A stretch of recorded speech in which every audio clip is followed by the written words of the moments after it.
মাগো সালাম জানাই তোমায় সালাম, লাল সবুজের পতাকা। দেখিনি যুদ্ধ, শুনেছি শুধু এ মাটি রক্তে আঁকা।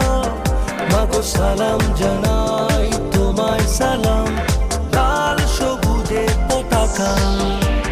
52 আর 71-এর কাছে জমে আছে অনেক ঋণ, সেই ঋণ শোধ দিয়ে গড়ব এবার রক্তিম সূর্যের দিন। মাগো তোমার পাশে আছি যেন, থেকো ভাবনাহীন। আজ বদলে